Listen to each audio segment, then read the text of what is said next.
ನಮಸ್ಕಾರ ಪ್ರಿಯ ವೀಕ್ಷಕರೇ, ಸ್ತ್ರೀಶಕ್ತಿ ಚಾನಲಿಗೆ ಸ್ವಾಗತ. ಮತ್ತು ಎಲ್ಲ ಮೂಲಿಕೆಗಳಿಂದ ಮಾಡುವಂಥ ವಶೀಕರಣ, ಇದು ಒಂದಲ್ಲ ಎರಡಲ್ಲ, 10 ರೀತಿಯಲ್ಲಿ ನಮಗೆ ಮೂಲಿಕೆಯಿಂದ ವಶೀಕರಣ ಯಾವ ರೀತಿ ಮಾಡೋದು, ಒಂದು ಮಂತ್ರದಿಂದ ಎಷ್ಟು ವಶೀಕರಣ ಮಾಡ್ಬೋದು ಅಂದರೆ ಒಂದು 10 ರೀತಿಯಲ್ಲಿ ವಶೀಕರಣ ಮಾಡ್ಬೋದು. ಈಗ ನೀವು ಒಬ್ರು ಕೇಳಿದ್ದೀರಾ, ಒಂದು ಮಂತ್ರ ಹೇಳ್ಕೊಬಿಟ್ಟು ಒಂದು ಲಕ್ಷ ಸಾರಿ ಹೇಳ್ಬಿಟ್ಟು ಒಂದು ಮಂತ್ರನ ಹೇಳ್ಕೊಬಿಟ್ರೆ ಅದೆಲ್ಲ ನಮ್ಗೆ ಅದೆಲ್ಲ. ಒಂದು ಮಂತ್ರ ಹೇಳಿದ್ರೆ ನೀವು ಎಲ್ಲ ಕಾರ್ಯಗಳನ್ನು ನೀವು ಸಿದ್ಧಿ ಮಾಡ್ಬೋದು. ಒಂದು ವಶೀಕರಣ ಮಂತ್ರದಿಂದ ಸಕಲ ಜನ ವಶೀಕರಣ ಮಾಡ್ಬೋದು. ಎಲ್ಲದಕ್ಕೂ ಬರುತ್ತದು. ನೀವು ಒಂದಕ್ಕೆ ಅಂತ ತಿಳ್ಕೊಬೇಡಿ, ಅದನ್ನು ನಾನು ಹೇಳ್ತಿದ್ದೀನಿ. ಇವಾಗ ನೀವು ಒಂದು ಮಂತ್ರನ ಸಾಧನೆ ಮಾಡಿಕೊಂಡ್ರಿ ಅಂದರೆ ನೀವು ಎಲ್ಲ ವಶೀಕರಣಕ್ಕೂ ಬರುತ್ತೆ. ಪಶು ಪ್ರಾಣಿ ಮೃಗ ಎಲ್ಲ ಜನ, ಸ್ತ್ರೀಗೆ ಪುರುಷನಿಗೆ ಎಲ್ಲ ಮಂತ್ರಕ್ಕೂ ಒಂದು ಮಂತ್ರ ನಿಮಗೆ ಸಿದ್ಧಿ ಆಗುತ್ತೆ. ನೋಡಿ, ನೀವು ಅದನ್ನು ನಿಮಗೆ ತಿಳಿದೆ ನೀವು ಒಂದು ಮಂತ್ರಕ್ಕೋಸ್ಕರ 1 ಲಕ್ಷನ ವೇಸ್ಟ್ ಮಾಡಬೇಕಲ್ವಾ ಅಂತೀರಾ. ಅದಲ್ಲ, ಒಂದು ಮಂತ್ರ ನೀವು ಜಪ ಮಾಡಿದ್ರಿ ಅಂದರೆ ನಿಮಗೆ ನಿಮ್ಮ ಇಷ್ಟಾರ್ಥಗಳೆಲ್ಲ ನಿಮಗೆ ನಡೀತವೆ ಅನ್ನೋದಕ್ಕಾಗಿ ನಾನು ಹೇಳ್ತಿದ್ದೀನಿ. ಪ್ರಿಯ ವೀಕ್ಷಕರೇ, ಅದನ್ನು ನಿಮ್ಗೆ ತಿಳಿಲಿಲ್ಲ ನನಗೆ ಕಮೆಂಟಲ್ಲಿ ಕೇಳಿ, ನಾನು ಸಂಪೂರ್ಣವಾಗಿ ಮಾಹಿತಿ ಕೊಡ್ತೀನಿ ನಿಮಗೆ. ಒಂದು ಮಂತ್ರದಿಂದ ನೀವು ಹಲವಾರು ಕಾರ್ಯಗಳು ಮಾಡ್ಕೋಬೋದು. ಒಂದು ವಶೀಕರಣದಿಂದ ಸಂಪೂರ್ಣವಾಗಿ ಎಲ್ಲ ವಶೀಕರಣ ಆಗುತ್ತೆ. ಒಂದು ಸ್ತಂಭನದಿಂದ ಎಲ್ಲವೂ ಸ್ತಂಭನವಾಗುತ್ತೆ. ಒಂದು ಉಚ್ಚಾಟನೆ ಮಂತ್ರದಿಂದ ಎಲ್ಲವನ್ನೂ ಉಚ್ಚಾಟನೆ ಮಾಡ್ಬೋದು. ಜನ, ಪ್ರಾಣಿ, ಪಕ್ಷಿ ಮತ್ತು ಯಾವ್ಯಾವ ಕಾರ್ಯಕ್ಷೇತ್ರ ಉಚ್ಚಾಟನೆ ಏನೇನು ಬೇಕೋ ಎಲ್ಲವನ್ನು ಉಚ್ಚಾಟನೆ ಮಾಡ್ಬೋದು ಒಂದೇ ಮಂತ್ರದಿಂದ. ನೀವು ಒಂದೊಂದು ಕೆಲಸಕ್ಕೆ ಒಂದೊಂದು ಸತಿ 1 ಲಕ್ಷನ ಅನ್ಕೋಬೇಡಿ. ಒಂದು ಮಂತ್ರ ನೀವು ಕಲ್ತ್ಕೊಬಿಟ್ರಿ ಅಂದರೆ ನಿಮ್ಮ ಸಕಲ ಕಾರ್ಯಗಳಿಗೂ ಬರುತ್ತೆ ಒಂದು ಮಂತ್ರ. ನೀವು ಅದು ಅರ್ಥ ಮಾಡ್ಕೊಳ್ಳಿ. ಒಂದು ಮಂತ್ರ ಕಲ್ತ್ರೆ ನೀವು ನೋಡಿ ಇವಾಗ ಎಷ್ಟು ಸಾಧನೆ ಮಾಡ್ಬೋದು ಅಂತ ನಿಮ್ಗೆ ಹೇಳ್ತಾ ಇದ್ದೀನಿ. ಈಗ ನೀವು ಮಾಡಬೇಕಾಗಿರೋದು ನೋಡಿ, ಈ ಮಂತ್ರನ ನೀವು ಕಲ್ತ್ಕೊಬಿಟ್ರಿ ಅಂದರೆ ಇದನ್ನು ನೀವು ಹೇಳ್ಬೇಕಾಗಿರೋದು ಮಂತ್ರ ಇದು ಬಂದು 10,000 ಸತಿ ಜಪ ಮಾಡ್ಕೊಬಿಡ್ಬೇಕು. 10,000 ಸಾರಿ ಜಪ ಮಾಡಿ ಇದನ್ನು. ಅಂದರೆ ಸೂರ್ಯಗ್ರಹಣ, ಚಂದ್ರಗ್ರಹಣ ಅನ್ನೋದು ಏನಕ್ಕೆ ಅಂದರೆ ಆ ದಿವಸದಲ್ಲಿ 108 ಸತಿ ಮಾಡ್ಕೋಬೇಕು ಅಷ್ಟೇ ವಿನ. ನೀವು ಒಂದು ಶುಭವಾದ ದಿನದಲ್ಲಿ ಭಾನುವಾರ, ಗುರುವಾರ ಇಲ್ಲ ಒಂದು ಪುಷ್ಯ ನಕ್ಷತ್ರ ದಿನ ಇದು ಬರ್ತಾ ಇರುತ್ತಲ್ವ, ಆವಾಗ ನೀವು ಇದನ್ನು ಸಿದ್ಧಿ ಮಾಡ್ಕೋಬೇಕು. ಸಿದ್ಧಿ ಮಾಡಿಕೊಂಡು ಗ್ರಹಣ ಬಂದ ದಿವಸದಲ್ಲಿ 108 ಸತಿ ನೀರಿನಲ್ಲಿ ಕುತ್ಕೊಂಡು, ನೀರಿನಲ್ಲಿ ನಿಂತ್ಕೊಂಡು ನೀವು ಜಪ ಮಾಡೋದ್ರಿಂದ ಅದು ನಿಮಗೆ ಸಮೃದ್ಧಿಯಾಗುತ್ತೆ ಅಂತ. ನೀವು ಮಾಡಿರೋ ಮಂತ್ರಶಕ್ತಿ 10 ಪಟ್ಟು ಹೆಚ್ಚಾಗುತ್ತೆ ಅಂತ ಅನ್ನೋದಕ್ಕಾಗಿ ಆ ಮಂತ್ರಶಕ್ತಿಗೆ ಒಂದು ಶಕ್ತಿ ಬರುತ್ತೆ ಅಂತ ನಿಮಗೆ ಗ್ರಹಣದಲ್ಲಿ ಮಾಡ್ಕೊಳ್ಳಿ. ನೀವು ಅದನ್ನು ತಿಳ್ಕೊಂಡಿಲ್ಲ. ಗ್ರಹಣದಲ್ಲಿ 1 ಲಕ್ಷ ಮಾಡಿಬಿಟ್ರೆ, 10,000 ಮಾಡಿಬಿಟ್ರೆ ಒಂದು ಮಂತ್ರಕ್ಕೋಸ್ಕರ ಅದೆಲ್ಲ ನಮ್ಗೆ ವೇಸ್ಟು ಅಂತೀರ. ಅದು ತಪ್ಪಾಗುತ್ತೆ. ಅದು ಒಂದು ಮಂತ್ರ ನಿಮ್ಗೆ ಯಾವತ್ತೂ ವೇಸ್ಟ್ ಆಗೋದಿಲ್ಲ. ಅದು ನಿಮ್ಮಲ್ಲಿ ಅದು ಉಳ್ಕೊಂಡಿರುತ್ತೆ. ನಿಮ್ಮ ಹತ್ರ ಇರೋ ದುಡ್ಡು ಕಾಸು ಬೇಕಾದರೆ ಖರ್ಚಾಗಿರುತ್ತೆ, ಆದರೆ ನಿಮ್ಮ ಮಂತ್ರಶಕ್ತಿ ಖರ್ಚಾಗಲ್ಲ, ಬೆಳ್ಕೊಂಡು ಹೋಗ್ತಾ ಇರುತ್ತೆ. ಅದರಿಂದ ಯಾವತ್ತೂ ಮಂತ್ರಗಳನ್ನ ಹೀಗಳಿಸ್ಬೇಡಿ. ಈ ಮಂತ್ರನ ನೀವು ಕಲ್ತ್ರಿ ಅಂದರೆ ಎಲ್ಲ ವ್ಯವಹಾರಕ್ಕೂ ನೀವು ಸಾಧನೆ ಮಾಡ್ಬೋದು. ಒಂದು ಮಂತ್ರದಿಂದ ಎಷ್ಟೋ ಕೆಲಸ ಮಾಡ್ಬೋದು. ನೀವು ಈ ರೀತಿಯಾಗಿ ನೀವು ನೀವು ಕಲಿತ್ರೆ ಎಷ್ಟು ಮಂತ್ರಗಳನ್ನ ಕಲಿಬೇಕು ಅಂದರೆ ನೀವು ಕಲಿಬೇಕಾಗಿರೋದು ವಶೀಕರಣ ಮತ್ತು ಆಕರ್ಷಣ, ವಿದ್ವೇಷಣ, ನೀವು ಉಚ್ಚಾಟನ, ಸ್ತಂಭನ. ನೀವು ಇಷ್ಟು ಮಂತ್ರ ಕಲ್ತ್ಕೊಂಡ್ರಿ ಅಂದರೆ ನೀವು ದೊಡ್ಡ ಪಂಡಿತರಾಗೋಗ್ಬಿಡ್ತೀರ. ಇದನ್ನು ಸಾಧನೆ ಮಾಡ್ಕೊಳ್ಳಿ. ಯಾವ್ಯಾವ ಕೆಲಸಕ್ಕೆ ನಮ್ಗೆ ಬೇಕಾಗಿರೋ ಕೆಲಸಗಳಿಗೆ ಇಷ್ಟು ಮಂತ್ರಗಳು ಸಿಕ್ಕಿದ್ರೆ ಸಾಕು, ಬೇರೆ ಏನು ಬೇಡ. ಇಷ್ಟು ಕಲ್ತ್ರಿ ಅಂದರೆ ನೀವು ದೊಡ್ಡ ಪಂಡಿತರಾಗ್ತೀರ. ಅದರಿಂದ ನೀವು ಇದನ್ನು ಒಂದು ಮಂತ್ರಕ್ಕೋಸ್ಕರ ಇಷ್ಟು ಸತಿ ಕಷ್ಟಪಡಬೇಕಾ ಅಂತಿದ್ದೀರಾ, ಹಂಗೆ ಅನ್ಕೋಬೇಡಿ. ನೀವು ಈ ರೀತಿಯಾಗಿ ಕಲ್ತ್ಕೊಂಡ್ರೆ ನಿಮಗೆ ಎಲ್ಲ ರೀತಿಯಲ್ಲಿ ವಿದ್ಯೆಗಳು ಮಾಡ್ಬೋದು. ನೀವು ಈಗ ಈ ಮಂತ್ರನ ನಾನು ಹೇಳ್ತಿದ್ದೀನಿ ನೋಡಿ. ಇವಾಗ ಈ ಒಂದು ಮಂತ್ರದಿಂದ ನೀವು 10,000 ಸತಿ ಜಪ ಮಾಡ್ಕೊಬಿಡ್ಬೇಕು. ಮಾಡಿಕೊಂಡು ನೀವು ಕೆಲಸ ಮಾಡುವಾಗ ನೀವು 108 ಸತಿ ಮಂತ್ರ ಜಪ ಮಾಡಬೇಕಷ್ಟೆ. ನೋಡಿ, ಇದನ್ನು ನೀವು ಈ ಮಂತ್ರನ ಸಾಧನೆ ಆದ ನಂತರ ನೀವು ಇದು ಮಂತ್ರ ಜಪ ಎಲ್ಲ ಮಾಡ್ತೀರಾ. ಸಿದ್ಧಿ ಅಂದರೆ ಸೂರ್ಯಚಂದ್ರ ಗ್ರಹಣದಲ್ಲಿ ಅದು ಮಾಮೂಲಿಯಾಗಿರುತ್ತೆ. ಅದನ್ನು ನೀವು 108 ಸತಿ ಜಪ ಮಾಡಬೇಕಷ್ಟೆ. ಅದನ್ನು ಬಿಟ್ಟು ಇನ್ನೇನು ಇಲ್ಲ. ನೀವು ಸೂರ್ಯಗ್ರಹಣ ಅಂದರೆ ಆ ದಿವಸ ಜಪ ಮಾಡ್ಕೋ ಸಮಯದಲ್ಲಿ ಬಿಳಿ ವಿಷ್ಣುಕಾಂತಿ ಎಲೆನ ನೀವು ತಗೊಂಡು ಬಂದು ಅಂಜನ ಮಾಡಿ ಕಣ್ಣಿಗೆ ಹಚ್ಕೊಂಡೋದ್ರಿಂದ ನಿಮಗೆ ಮಂತ್ರ ಸಿದ್ಧಿಯಾಗಿ, ಸರ್ವ ಸಿದ್ಧಿಯಾಗಿ 3 ಲೋಕದಲ್ಲಿರುವ ಸ್ತ್ರೀ ಪುರುಷರು ನಿಮ್ಮ ವಶವಾಗ್ತಾರೆ ಅಂತ ಗ್ರಂಥದಲ್ಲಿದೆ. ನೀವು ಬಿಳಿ ವಿಷ್ಣುಕಾಂತಿಯ ಎಲೆಗಳನ್ನ ತಗೊಂಡು ಬಂದು ನೀವು ಕಪ್ಪು ಮಾಡಿ ಕಣ್ಣಿಗೆ ಹಚ್ಕೊಂಡು ನೀವು ಮಂತ್ರ ಜಪಿಸೋದ್ರಿಂದ 3 ಲೋಕದಲ್ಲಿರುವ ಸ್ತ್ರೀ ಪುರುಷರು ನಿಮಗೆ ವಶರಾಗುವರು. ಮತ್ತು ನೋಡಿ, ಒಂದು ಮಂತ್ರದಿಂದ ಈಗ ಎಷ್ಟು ರೀತಿಯಾದಂಥ ನಿಮಗೆ ಒಂದು ನಿಮಗೆ ಶಕ್ತಿ ಸಿಗುತ್ತೆ ಅನ್ನೋದು ನೋಡ್ಕೊಳ್ಳಿ. ಎಷ್ಟು ತಂತ್ರಗಳು ಮಾಡ್ಬೋದು, ಒಂದು ಮಂತ್ರದಿಂದ ಎಷ್ಟು ತಂತ್ರಗಳು ಸಿಗುತ್ತೆ ನೋಡಿ. ಈಗ ವಿಷ್ಣುಕಾಂತಿ ಆಯಿತು. ಇನ್ನೊಂದು ಬೀಜ, ಬಾಗಿ ಬೀಜನ ತುಪ್ಪದಲ್ಲಿ, ವಿಳ್ಯದೆಲೆಯ ತುಪ್ಪದಲ್ಲಿ ಅಂದರೆ ಅದನ್ನು ಸುಡಬೇಕು. ವಿಳ್ಯದೆಲೆ ಮೇಲೆ ಅದನ್ನು ಇಟ್ಟು ನೀವು ತೆಗೆದುಕೊಂಡು ಚೆನ್ನಾಗಿ ಮರ್ದಿಸಿ, ಅಂದರೆ ಅದನ್ನು ಚೆನ್ನಾಗಿ ತಿಲ್ಕ ಮಾಡ್ಕೋಬೇಕು. ಅಂದರೆ ಅದನ್ನು ಚೆನ್ನಾಗಿ ಅರ್ದು ಅದಕ್ಕೆ ನೀವು ಅರ್ತರು, ಪುನುಗು, ಜವಾದು, ಗೋರೋಜನ ಇದೆಲ್ಲ ಹಾಕಿ ತಿಲ್ಕ ಅಂದರೆ ಗೋರೋಜ ಒಂದು ಅಂಜನ ಮಾಡ್ಕೋಬೇಕು. ಬಾಗಿ ಬೀಜನ ತಂದು ತುಪ್ಪದಲ್ಲಿ ಸುಡಬೇಕು. ವಿಳ್ಯದೆಲೆ ಮೇಲೆ ನೀವು ವಿಳ್ಯದೆಲೆ, ಬಾಗಿ ಬೀಜ ಎರಡನ್ನೂ ಹಾಕಿ ಚೆನ್ನಾಗಿ ಸುಟ್ಟು ಅದನ್ನು ಒಂದು ಅಂಜನ ಮಾಡಬೇಕು. ಅಂಜನಕ್ಕೆ ಗೋರೋಜನ, ಪುನುಗು, ಕಸ್ತೂರಿ, ಜವಾದು, ಅರ್ತರು ಇದನ್ನೆಲ್ಲ ಹಾಕಿ ನೀವು ಅದನ್ನು ಹರಿದು ಚೆನ್ನಾಗಿ ಅದನ್ನು ನೀವು ತಿಲ್ಕನ ಹಿಡ್ಕೊಳ್ಳೋದ್ರಿಂದ ನಿಮಗೆ ಕಂಡವರೆಲ್ಲ ವಶರಾಗ್ತಾರೆ. ಮತ್ತು ಇದು 2ನೇದಾಯಿತು. ಈಗ 3ನೇದು, ವಿಳ್ಯದೆಲೆ ಮೇಲೆ ಔಡಲ ಬೇರು ಅಂದರೆ ಗೊತ್ತಲ್ವಾ?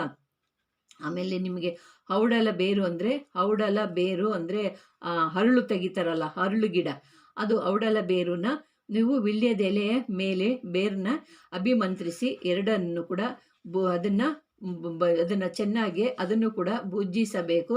ಅದನ್ನು ನೀವು ಏನು ಮಾಡಬೇಕು, ಅದನ್ನು ಚೆನ್ನಾಗಿ ಸುಟ್ಟು ಅದನ್ನು ಕರ್ಕ್ ಮಾಡಿಕೊಂಡು ನೀವು ಕಪ್ಪು ಹಸು ಇರುತ್ತಲ್ವ, ಆ ಕಪ್ಪು ಹಸುವಿನ ಕ್ಷೀರದಲ್ಲಿ ಅಂದರೆ ಹಸುವಿನ ಹಾಲಿನಲ್ಲಿ ಅದನ್ನು ತುಳಸಿ ಮೊಗ್ಗುನು ಹಾಕಿ ವಿಳ್ಯದೆಲೆನೂ ಹಾಕಿ ಅದನ್ನೆಲ್ಲ ಚೆನ್ನಾಗಿ ಹರಿದು ಅದನ್ನು ನೀವು ಏನು ಮಾಡಬೇಕು, ಹಾಗೆ ಮರ್ದಿಸಿಕೊಂಡು ಚೆನ್ನಾಗಿ ಹರಿದು ಗಂಧ ಮಾಡಿ ನೀವು ಹಣೆಗೆ ತಿಲಕ ಇಟ್ಕೊಂಡ್ರೆ ನಿಮ್ಮನ್ನು ನೋಡಿದವರೆಲ್ಲ ನಿಮಗೆ ವಶರಾಗ್ತಾರೆ. ಇದು 3ನೇದಾಯಿತು. 4ನೇದು ಹೇಳ್ತೀನಿ. ಮತ್ತು ಇದನ್ನು ಹಸುವಿನ ಹಾಲಿನಲ್ಲಿ ನೀವು ದರ್ಬೇನ ಹಾಕಿ ಚೆನ್ನಾಗಿ ಅದನ್ನು ಗಂಧವಾಗಿ ಹರಿದು ಅದನ್ನು ನೀವು ತಿಲ್ಕನ ಇಟ್ಕೊಂಡು ಒಂದು ಮಂತ್ರದಿಂದ ಇಷ್ಟೆಲ್ಲ ಮಾಡಬೇಕು. ಮಂತ್ರ ಹೇಳ್ಕೋಬೇಕು ಎಲ್ಲ. ಇವಾಗ 4ನೇದು ಹೇಳ್ತಾ ಇದ್ದೀನಿ, ನಿಮಗೆ 3ನೇದು ಹೇಳ್ತಾ ಇದ್ದೀನಿ. ಈ 3ನೇದಕ್ಕೆ ನೀವು ದರ್ಬೇನ ಹಾಕಿ ಚೆನ್ನಾಗಿ ಅದನ್ನು ಗಂಧವಾಗಿ ಹರಿದು ಅದನ್ನು ತಿಲ್ಕದಲ್ಲಿ ನೀವು ತಿಲ್ಕನ ಇಡೋದ್ರಿಂದ ನಿಮ್ಮನ್ನು ನೋಡಿದ ಜನಗಳೆಲ್ಲ ನಿಮ್ಗೆ ವಶರಾಗ್ತಾರೆ. ಮತ್ತು ಇವಾಗ ನಿಮಗೆ ಎಷ್ಟನೇದು, ಇವಾಗ 5ನೇದು ಹೇಳ್ತಾ ಇದ್ದೀನಿ. ಇವಾಗ ನಿಮ್ಮ ಶತ್ರುಗಳನ್ನ ನೀವು ವಶೀಕರಣ ಮಾಡ್ಕೋಬೇಕು. ನಿಮ್ಮ ಶತ್ರುಗಳನ್ನ ವಶಿ ಮಾಡ್ಕೋಬೇಕಾದ್ರೆ ನೀವು ಅವ್ರನ್ನ ಮಿತ್ರರಾಗಿ ಮಾಡ್ಕೋಬೇಕು ಅಂದರೆ ಕೆಂಪು ಚಂದನದಿಂದ ಬೂರ್ಜ ಪತ್ರೆ ಮೇಲೆ ನೀವು ಬರಿಬೇಕು. ಬೂರ್ಜ ಪತ್ರೆಯನ್ನು ಒಂದು ಶುದ್ಧವಾದ ಜೇನುತುಪ್ಪದಲ್ಲಿ ಅದನ್ನು ಮುಳುಗಿಸಿ ಇಡಬೇಕು. ಅಂದರೆ ಜೇನುತುಪ್ಪನ ನೀವು ಒಳ್ಳೆಯ ಜೇನುತುಪ್ಪ ತಗೊಂಡು ಬಂದು ಅದರಲ್ಲಿ ನೀವು ಮಂತ್ರನ ಬರೆದು ಈಗ ಕೆಂಪು ಚಂದನದಲ್ಲಿ ಬುರ್ಜ ಪತ್ರೆ ಮೇಲೆ ಬರಿಬೇಕು. ಬರೆದುಬಿಟ್ಟು ಅದನ್ನು ನಿಮ್ಮ ಶತ್ರುಗಳನ್ನ ಹೆಸ್ರನ್ನ ಬರ್ಕೋಬೇಕು. ಅವ್ರನ್ನ ವಶೀಕರಣ ಆಗಬೇಕು ಅಂತ ನೀವು ಅವ್ರ ಹೆಸ್ರನ್ನ ಬರೆದ್ಬಿಟ್ಟು ಬೂರ್ಜ್ ಪತ್ರೆಯಲ್ಲಿ ಬರೆದು ಜೇನುತುಪ್ಪದಲ್ಲಿ ನೀವು ಅದನ್ನು ತುಪ್ಪದೊಳಗೆ ಮುಳುಗಿಸಿ ಇಡಬೇಕು. ಮುಳುಗಬೇಕದು, ಮೇಲಿರಬಾರ್ದು. ಆ ರೀತಿಯಾಗಿ ಒಂದು ಅರ್ಧ ಗ್ಲಾಸ್ಗೆ ನೀವು ಜೇನುತುಪ್ಪ ಹಾಕ್ಬಿಟ್ಟು ಅದನ್ನು ಈ ಬೂರ್ಜ ಪತ್ರೆ ನಿಮ್ಮ ಶತ್ರು ಹೆಸರನ್ನ ಬರೆದುಬಿಟ್ಟು ಕೆಂಪು ಚಂದನದಲ್ಲಿ ನೀವು ಅದನ್ನು ಇಡೋದ್ರಿಂದ ನಿಮ್ಮ ಶತ್ರು ನಿಮ್ಮ ವಶದಲ್ಲಿಯೇ ಬರ್ತಾನೆ, ನಿಮ್ಮ ಮಾತನ್ನು ಕೇಳ್ಕೊಂಡು ಬರ್ತಾನೆ. ಮತ್ತು ಇನ್ನೊಂದು ಮತ್ತು ಇದೇ ರೀತಿಯಾಗಿ ಬಿಳಿ ಎಳ್ಳನ್ನ ಮತ್ತು ಹೊರಮುಚ್ಚುಗ ಅಂದರೆ ಮುಟ್ಟಿದ ಮುನಿ ರಸದಲ್ಲಿ ಹಾಕಿಕೊಂಡು ಅದನ್ನು ಕೂಡ ಮರ್ದಿಸಿ ಅದನ್ನು ಕೂಡ ನೀವು ಚೆನ್ನಾಗಿ ಅರೆದು, ಬಿಳಿ ಎಳ್ಳು ಮುಟ್ಟಿದರ ಮುನಿ ಅದನ್ನೆರಡನ್ನು ಚೆನ್ನಾಗಿ ಅರೆದು ಅದನ್ನು ನೀವು ಗಂಧವಾಗಿ ಮಾಡಿಕೊಂಡು ಅದಕ್ಕೆ ನೀವು ಗೋರೋಜನ, ಪುನುಗು, ಅರ್ತರ್, ಜವಾದು ಮತ್ತು ಇದು ಅಂಜನ ಕಲ್ಲು, ಊಸಿ ಗಂಧ ಇವೆಲ್ಲಕ್ಕೂ ಹಾಕೋಬೇಕು. ಅವಿಲ್ಲದೆ ಅಂಜನ ಆಗೋದಿಲ್ಲ. ಅದನ್ನು ನೀವು ತಿಲ್ಕ ಮಾಡಿಕೊಂಡು ನಿಮ್ಮ ಶತ್ರುವಿಗೆ ನೀವು ಅದನ್ನು ಚೆನ್ನಾಗಿ ಅರೆದು ತಿಲ್ಕ ಮಾಡ್ಕೋಬೇಕು. ನಿಮ್ಮ ಶತ್ರುವಿನ ಹತ್ರ ಹೋಗಿ ನೀವು ಅವ್ರ ಹತ್ರ ನೀವು ನಿಂತ್ಕೊಳ್ಳೋದ್ರಿಂದ ನಿಮ್ಮ ಶತ್ರು ನಿಮಗೆ ಮಿತ್ರನಾಗ್ತಾನೆ,